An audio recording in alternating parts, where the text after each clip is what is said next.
Let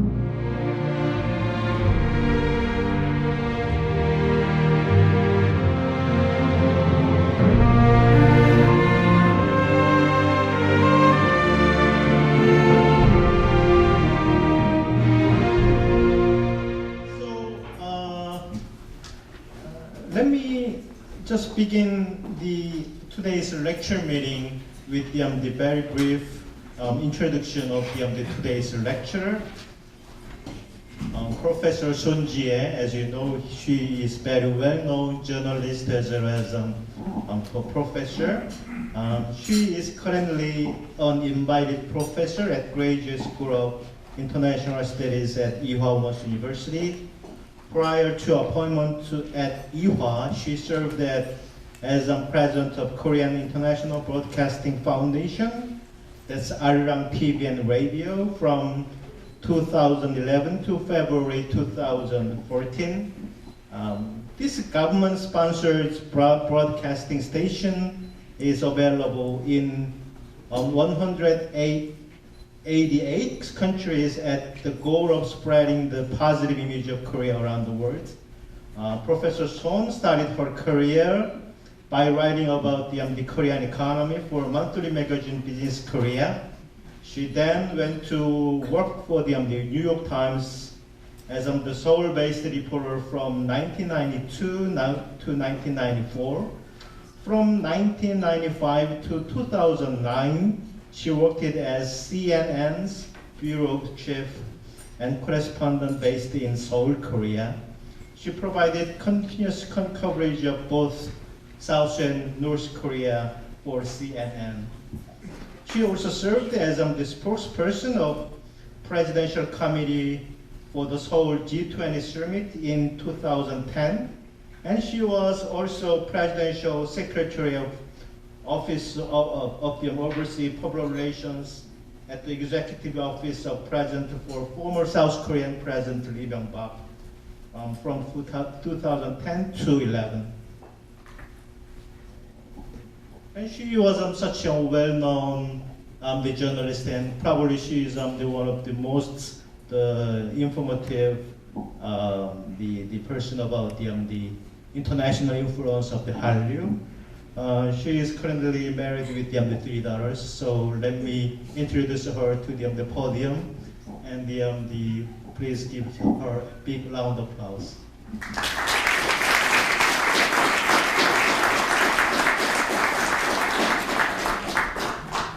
Good evening. Thank you very much for the kind introduction, which actually I wrote. But I'm very happy to be here. It is an honor. I know that it is the tradition of your meetings has been very long and very distinguished. I looked at your past lectures, and they are quite deep and actually quite, go into all facets of Korean history and culture.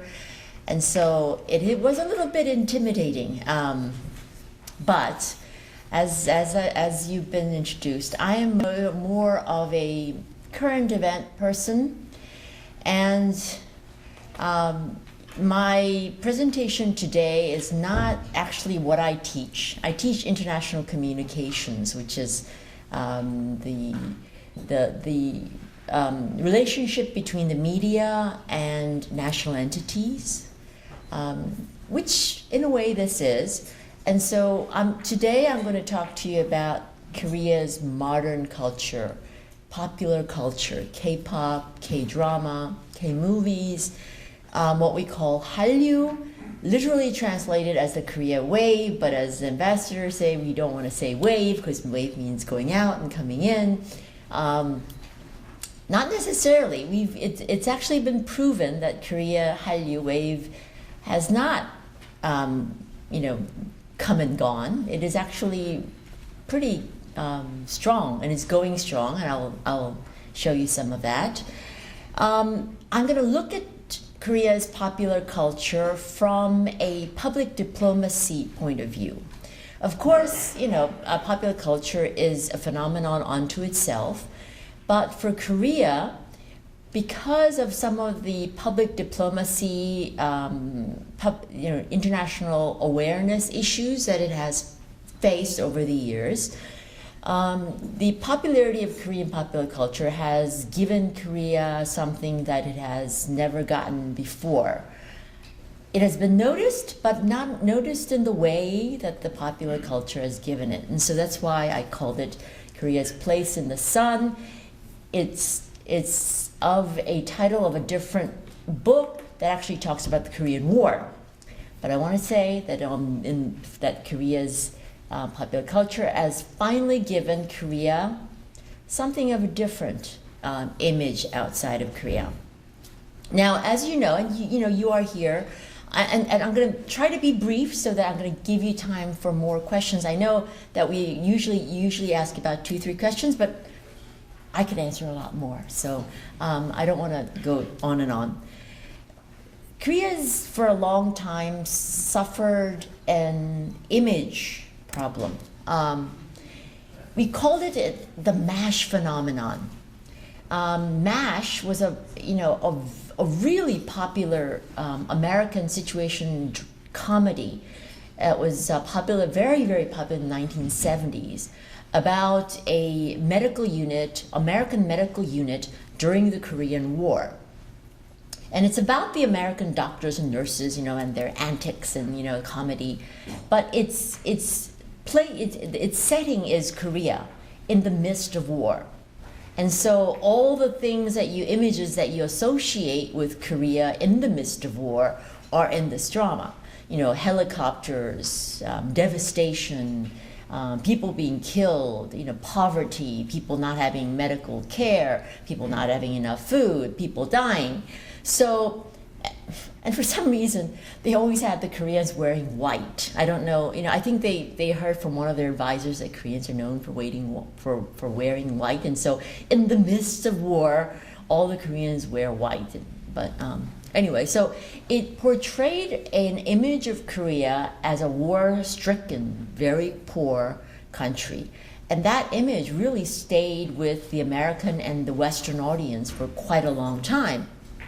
And so for a very long time, Koreans have fought with that, that MASH image. And then, of course, this guy came along with his father and his now son, and North Korea then started dominating international news. And then, so it became North Korea, makers of nuclear weapons, North Korea, famine, hundreds of thousands, starving, or North Korea, fighting with the South, North Korea making up with the South, North Korea saying it's going to give up nuclear weapons, North Korea saying it's not going to give up nuclear weapons, on and on and on. And even today, as you know, what North Korea does, the world pays attention to. And so with North Korea being on the forefront of news in such a way that many South Koreans, when they go abroad and say, tell other non-Koreans that I'm from Korea, they're very surprised when people ask, so are you from South or North Korea? Because to the South Korean mind, it is not possible for a North Korean to, wander around and, and have the kind of meetings or dress the way they dress or talk the way they talk. But again, the image of South versus North was not very clear. And so when, North Korea, with the guy with the, strange hair, the military parades and all of that, it gave an image of Korea that South Korea could not really separate itself from. And it goes on today to some extent. Oops. But then, of course, the Korean companies like Samsung, Hyundai, LG, they did their part. Now, these companies that make very high quality products, and they're well known around the world. But you have to sort of consider that it hasn't been that long since these companies were considered makers of good products versus cheap products. And so it's not been very long since they've had that image. And because Korea for the longest time had this worn, torn image, plus that North Korean factor, I can't say for sure, but in some ways, I can't believe it would have been in the interest of a Samsung or a Hyundai or LG company to be too closely associated by being made in Korea. Again, it's not of today. We're going a little bit back. So for a long time, a lot of people around the world were not aware that Samsung was a Korean company, that Hyundai was a Korean company, and some people today, even today, swear to me that LG is an American company. It's a company based in Texas. I don't know why, but it's an American company. So, they've done their part, but it's really not been able to overturn a certain image that the world has had of Korea. But Korea today is cool. It's like, it's the hippest country in Asia. I mean, I'm not going to say in the world, but among Asia, I would say it's pretty hip. It's cool to be Korean in Asia. In 2013, I wasn't able to get the ad, but there was an ad running in Thailand, I've heard, where it was an ad for Lipton tea. And it portrayed a Thai young man who sort of was a loser in a way, not very cool, sort of bad. And then he drinks Lipton tea and becomes this cool, really, cool guy. And one of the first things that he does as a cool Thai guy is speak Korean. 사랑해요, apparently, is what he says. So that's cool, He's like the marble man of Asia at speaking Korean. So it's, Korea's and even my Western friends have said that Korea has never been cooler than it has been today. It's quite not there, but up until today, Korea has never been this cool. Now, there may be other factors, and we talked about the brand and companies and all of that, but I have to say that I think Korea's popular culture bears a lot of responsibility for this very modern image of Korea that we have today, especially among Asia. And so this is what I'm going to talk to you about. I'm going to show you a little bit about why that is so, and maybe about the popularity of Korean culture, and maybe talk to you a little bit about why I think Korean culture has become that way. But I'm starting off by introducing you to an ongoing K-drama phenomenon. This is Descendants of the Sun. For those Koreans here, it is 태양의 후예.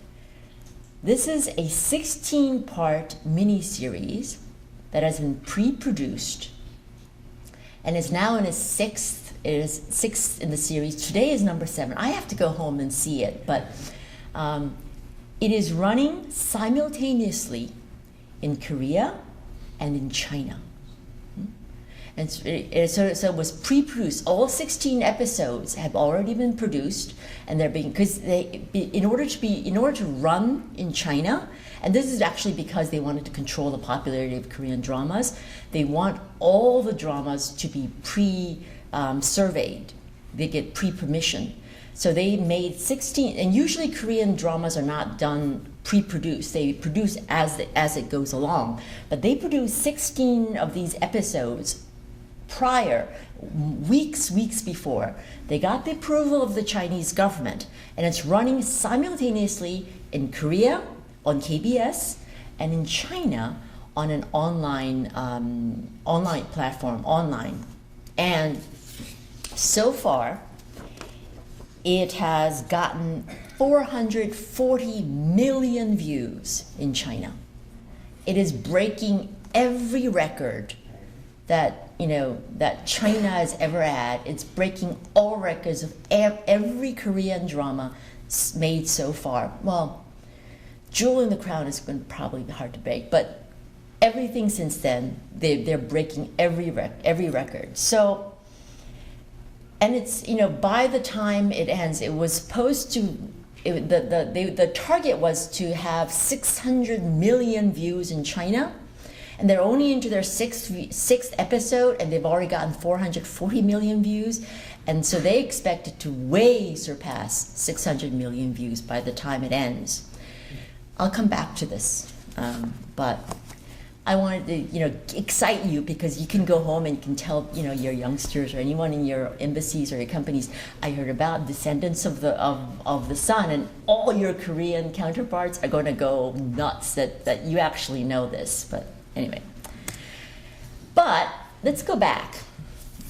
The thing that started it off, actually, even before this, it was a really, they say really to go to the roots of the globalization of Korean drama, Korean popular culture, you have to go to 1992, where a small Korean drama called What is Love, 사랑이 뭐길래, was secretly, given to a Hong Kong station. And they aired it, and it got popular, and people started thinking, wow, Korean dramas could be popular in our market. So that sort of piqued the interest of the global audience, especially the Asian audience. But this drama is the one that hit the ball out of the park. This is Winter Sonata.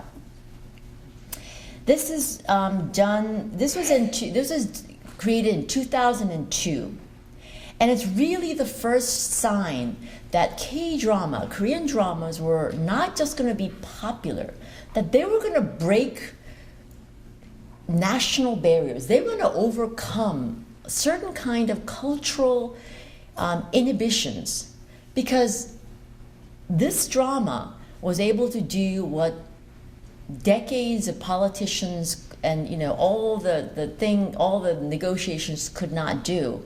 It broke into Japan. It made Korea popular in Japan. It started airing in Japan in 2003. And someone says it sort of started the national Japanese crush on Korea. Loads and loads and loads of Japanese women, not young women, we're talking women 30s, 40s, 50s, came over in flocks to sit where the main person is the guy, Bae-yong-jun, and they gave him the honorific name Yonsama in Japan. They loved him that much. He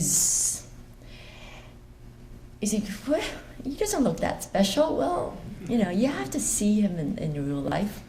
It's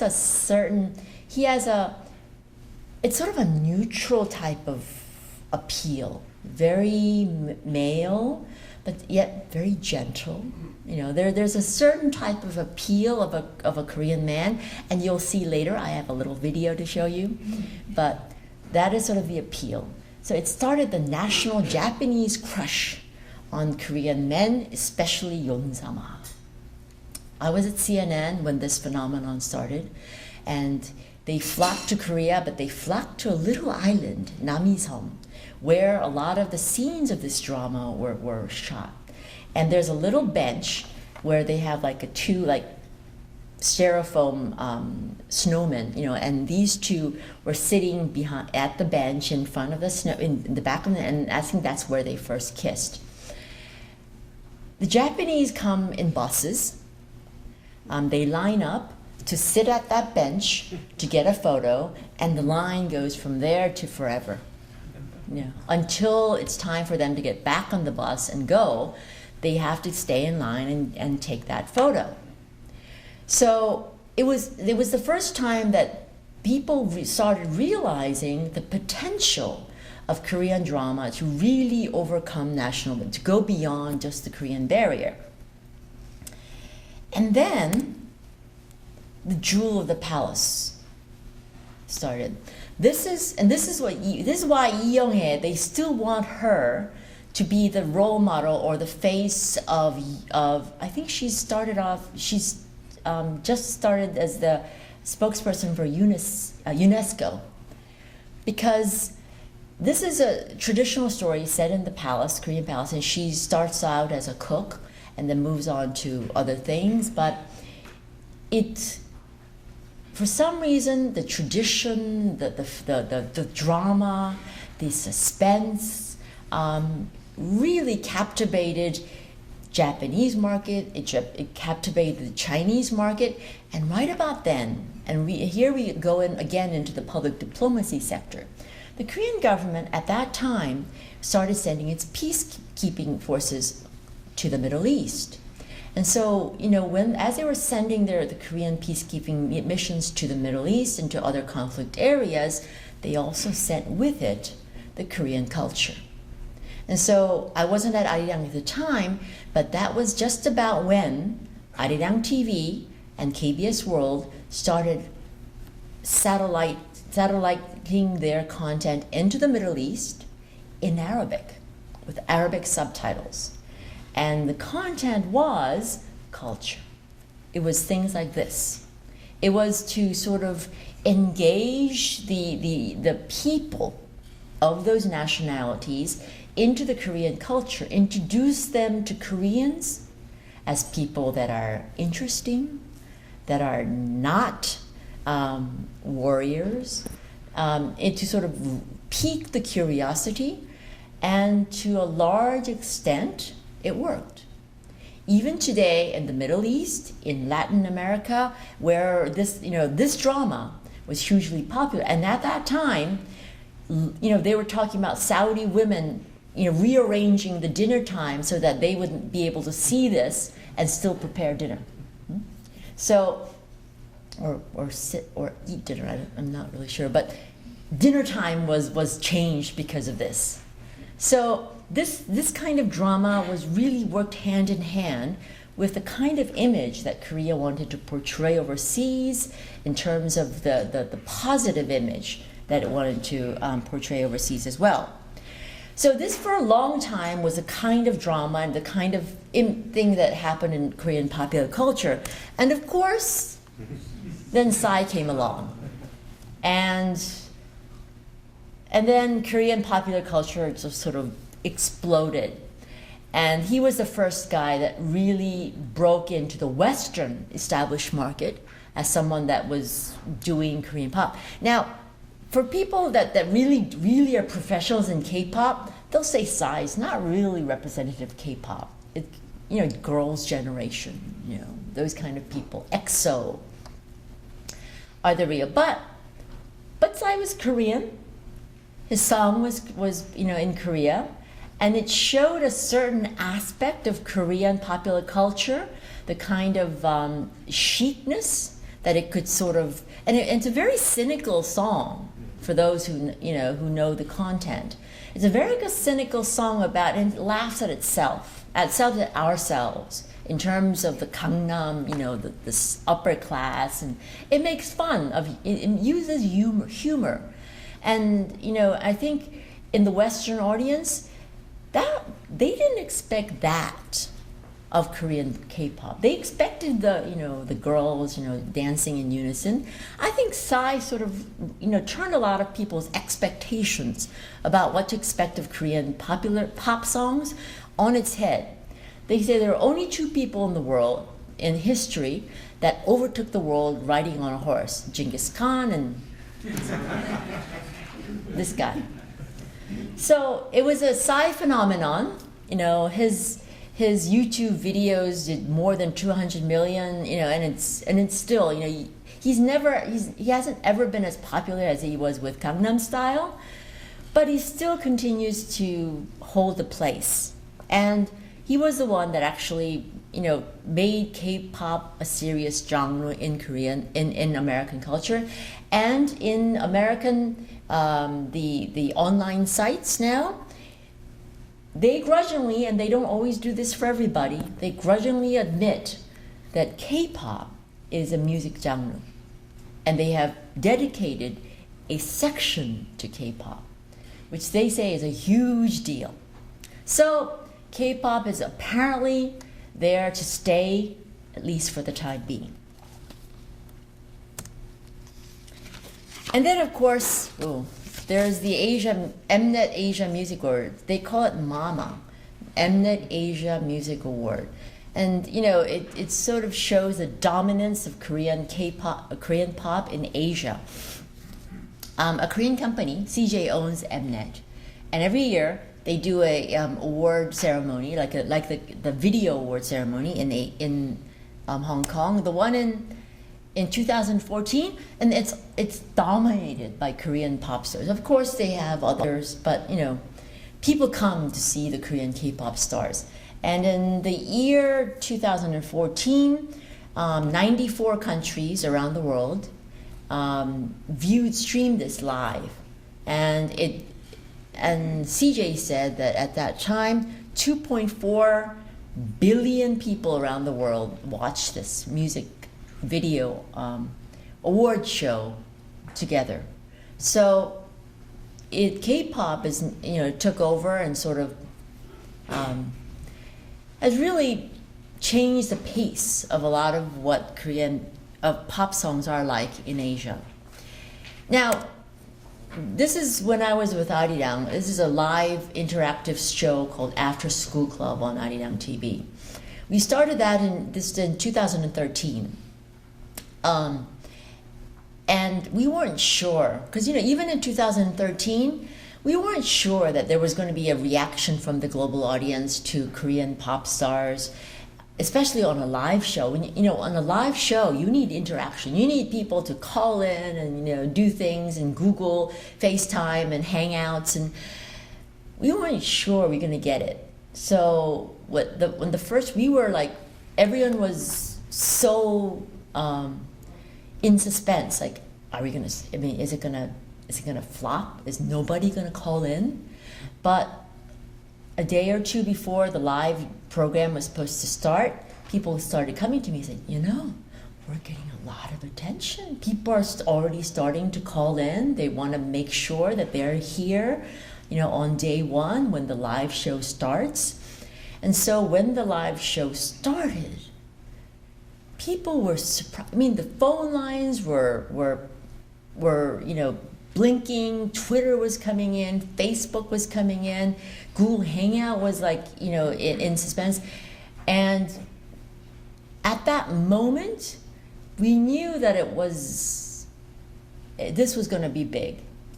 So, and of course it depends on which star you get, which pop star you get. But for the top ones, like the Big Bang, for example, we got so many tweets that Twitter actually told us that besides a natural disaster in which there are a lot of tweets, the number of tweets per second for any type of common event, we broke the record. Because that many people around the world wanted to tweet, wanted to say something to Big Bang.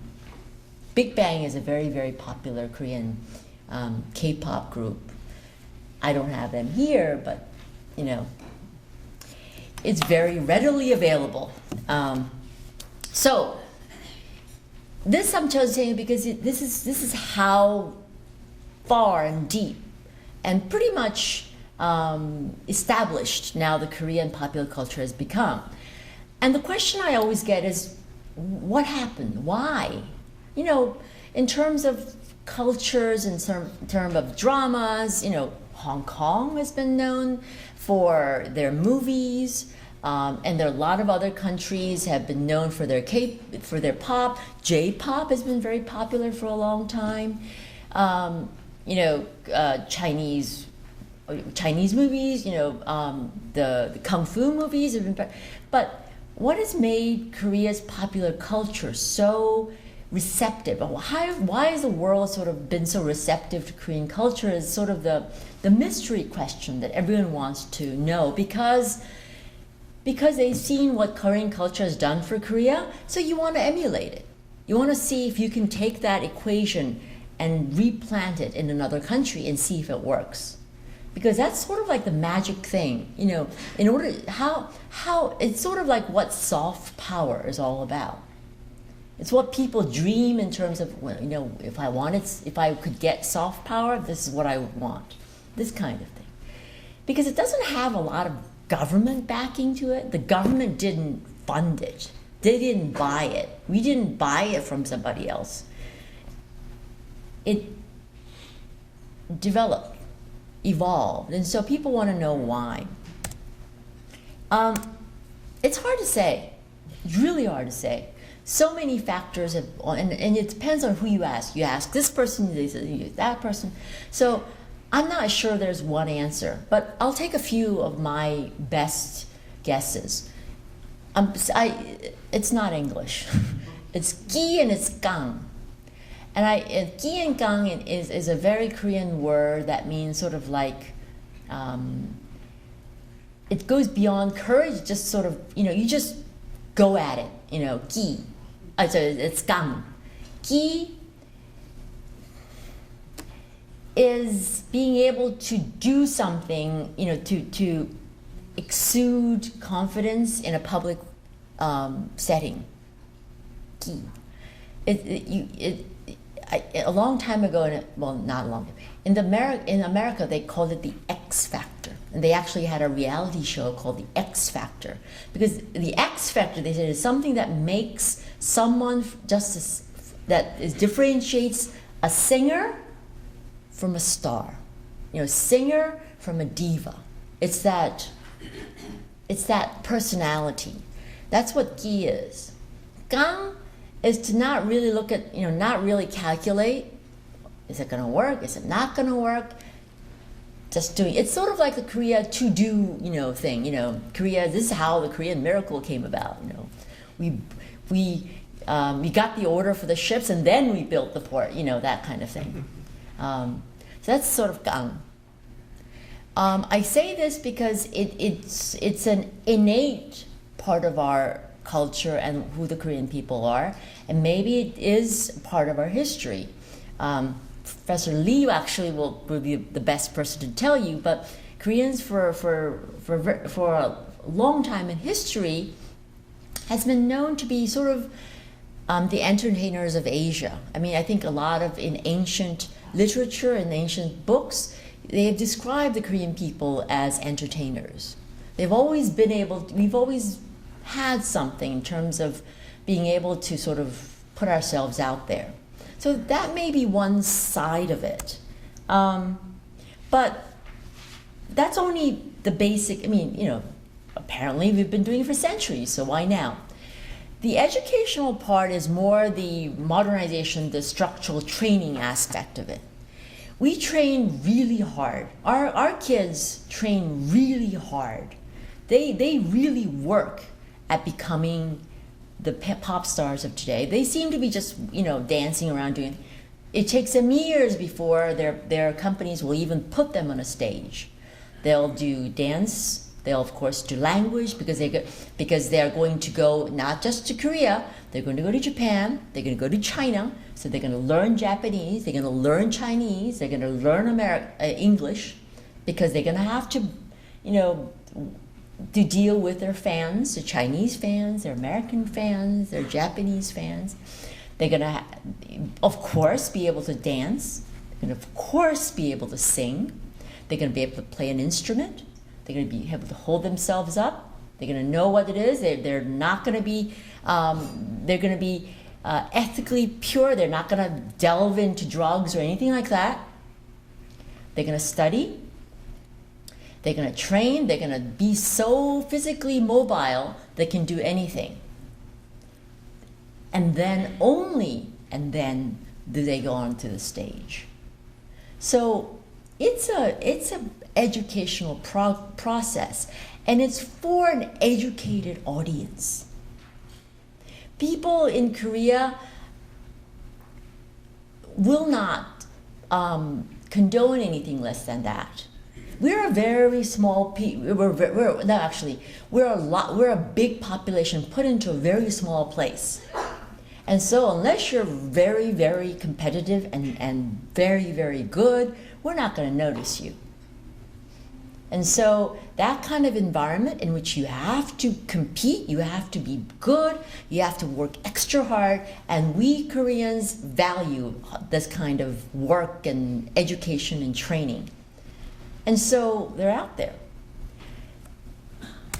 The other side, and I say the new media, it's about, and it came about at a time, the whole K-pop phenomenon came about at a time when the world was being linked through the internet.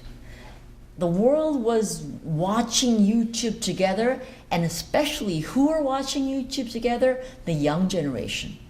Who are the K-pop's main fan base? It's the young generation. And so without going door to door, without going country to country, Korean pop songs or Korean, the little pop idols were able to go across the world in a matter of seconds. Now, because the Korean market in itself, as you know, is not a huge market. So the Korean K-pop stars, Korean popular stars like the drama, like as I said, even the pop songs, know that in order to be really successful and to go long term, you gotta go abroad. You gotta take care of your fans, not just in Korea, but around the world. So Koreans, if you've noticed, you remember Yeon-sama, I talked to Winter Sonata? He regularly went to Japan. He did these things where he would like a huge auditorium. He would be in this gorgeous white suit. The auditorium was filled with Japanese women, 40s, 50s.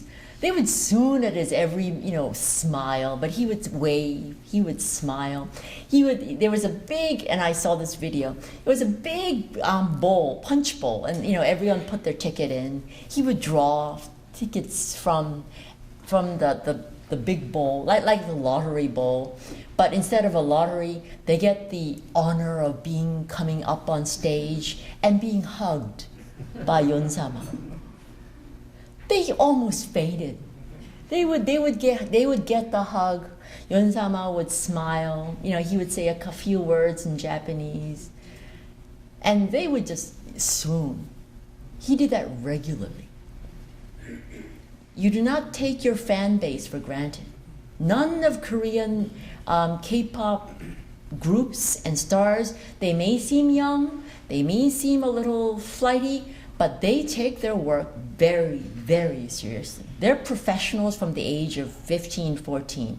I took a young Korean, they're like younger than my kids, 14, 15, over to Japan, and we did a Korea-Japan Culture Week. And after they did their performance, girl group, we had dinner and everything, and one of them comes up to me. She's like a little tiny thing, 15, beautiful, beautiful but a little tiny. She comes to me and says, I hear that that next year they're doing the Blossom Festival, and it would be really nice if we could go on that tour. She's 14. She's already trying to promote the next gig. She wants her group to be on that next gig as well. They know what they're doing. They're very serious about their work. This is not play. And so that kind of relationship with their fan base and the attitude that they take towards their market, all combined, I think, has maintained Korean popular culture to a certain level. This slide goes, okay, then, all right, okay, they're popular. Korea's image is better, so we can translate it into the amount of people now around the world who want to learn Korean language.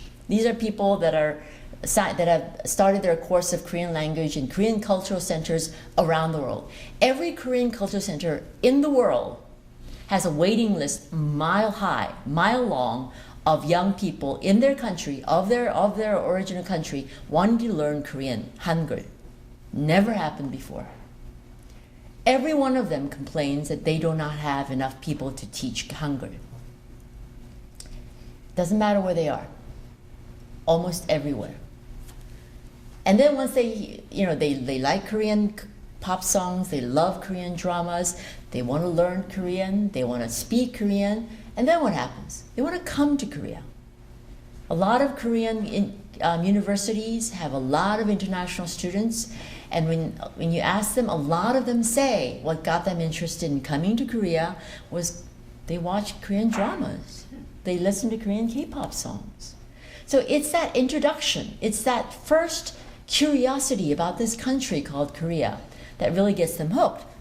This is the Mud Festival. Again, tourism. In the past, Korea was a place you passed through on your way to Japan or your way to China.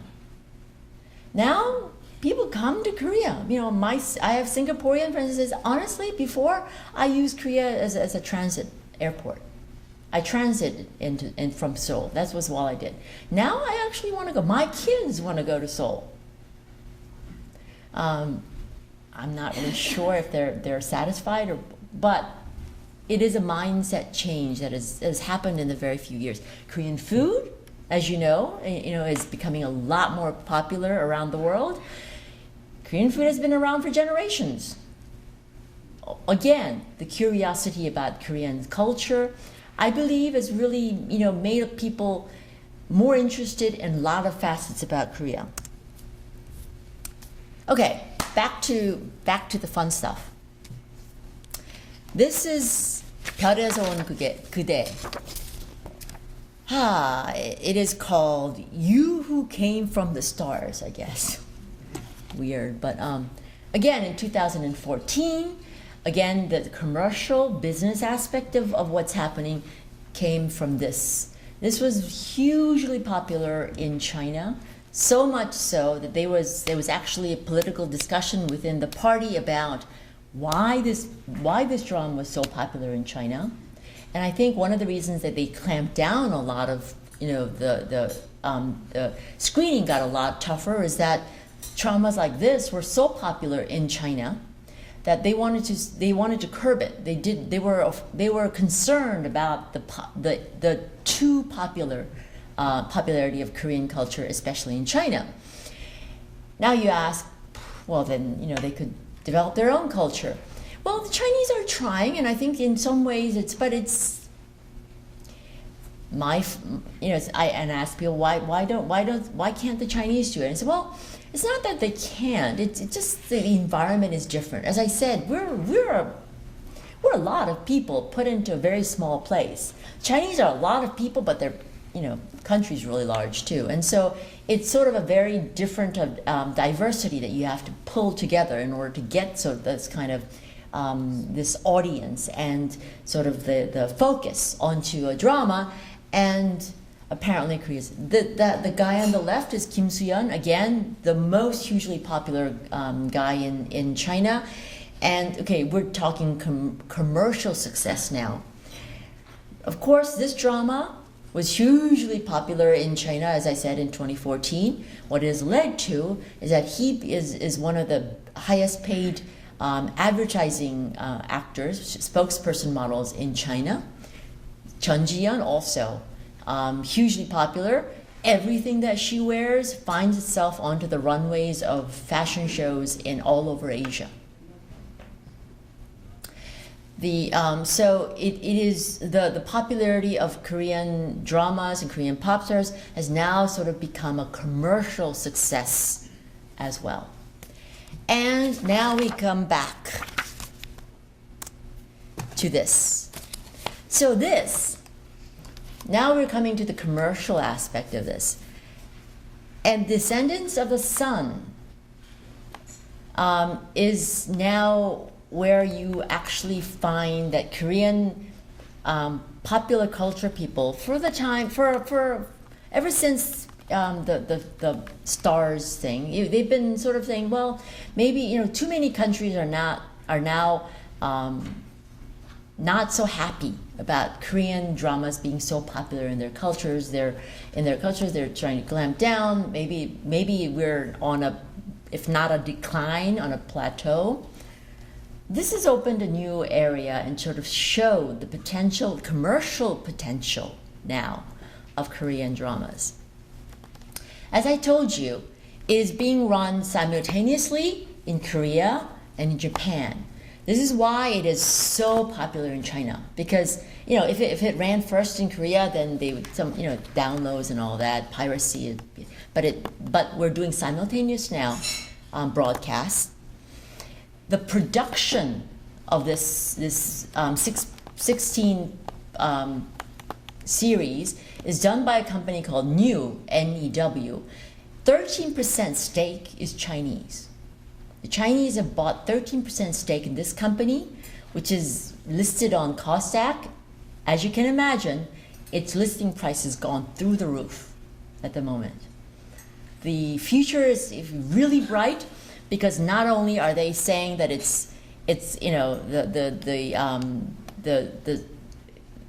the return of this series is important. It is again, you know how in recent years Korea, Japan has already sort of has relations has cooled. So for a long time, Korea had been a very big buyer of Korean dramas and Korean pop songs, but with the political cooling, the Japanese market has pretty much dried up. And this is another one of the reasons why people are very concerned. This has just been sold to Japan. It's a big buy, and it's been quite some time since Japanese companies bought Korean dramas. Big buy. It is $100,000 per episode. The Japanese bought. And it is, again, people are looking at this as opening Japan once again. And once again, how did that happen? Politicians tried, diplomats tried, and they need to try, they need to continue to try, but culture did it. And I think it's going to do a lot more for Korea and Japan than a lot of other things that has happened. And so it is opening the door for Korea in China, in Japan. There's a recent article. The Chinese government have now, it's alarming to the Chinese government now that so many Chinese are watching this Korean drama. So they actually issued a warning, a health warning to the Chinese. And I saw this on the internet. Health warning to the Chinese audience saying this could adversely affect your health, because it could adversely affect your marriage. Because the Chinese men apparently are feeling down that they're not as handsome as the guy that I'm going to show you. And they're having trouble at home. The marriages are collapsing. And there's a man who went to the cosmetic surgery wanting to have a cosmetic surgery to look just like the guy. And the doctor said no, and he threw a tantrum. And so the government actually said this could be bad for your health. So, just a warning. It's like a cigarette, this is bad for your health. At the end of this drama, they say it could be bad for your health because, you're not Song Joong-ki. The guy is Song Joong-ki. He is worth millions. And so the commercial aspect of Korean drama, Korean popular drama, I'm taking that one step further. The growth of Asia as an audience is of course attractive not just to Asians, not just to Koreans, but to Hollywood as well. The biggest media market in the world. Hollywood also knows that the Asian market is something they have to go after. So when they want to cast someone in a future Marvel movie, for example, and they want an Asian, will they go for a Korean American in LA who speaks perfect English, who can act, who's done all these things, wonderful looking? They could, but when they want the Asian market, who are they going to do? Who are they going to come after? They're going to come after people like this, because they know that the moment Song Joong-ki's name appears on any Marvel, movie, the audience the Asian audience numbers are going to go up, triple, quadruple, whatever it is. So that kind of commercial attraction, Song Joong-ki brings with him an audience of millions of Asians. And so this is why a lot of people say, oh, they say K-pop, come and gone. It's a wave. It's not a wave. Not when money is involved, not when you have this kind of future Asian market potential in hand. So, before I show you the clip, this is why I say, this is why they say Korean popular culture, it's the revolt of the 0.7%. Korean people are only 0.7% of the world's population. But we tell ourselves that we have pretty much, with our culture, have been able to win over the rest of the world. So that's where culture is today. And before we end it, I want to show you Descendants of the Sun, because I think you should. I'm going to show you one of their theme songs and a little trailer, so you have an idea of this. This is their major. This is one of their main theme songs, and a little bits of the. It's set. The guy is a special forces Marine, Korean Marine, and the girl is a doctor. It's a love story set, and so they go to Afghanistan, things. So it's not a local home drama anymore. It's a major production. The OST, the song combines K-pop and K-drama. Again, hugely popular, the song. They want themselves to look like that. This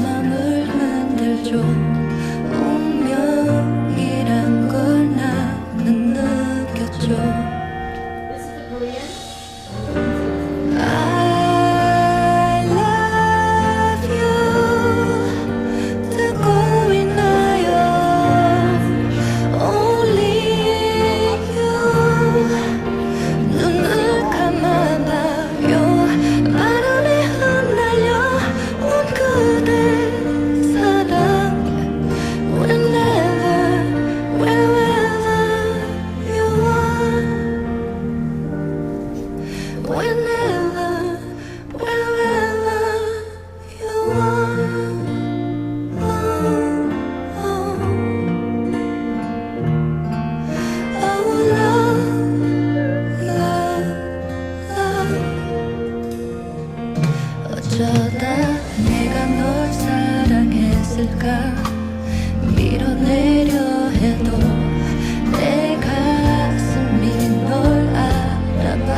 So I don't know where Korea's popular culture is heading next, but I'm curious to see where.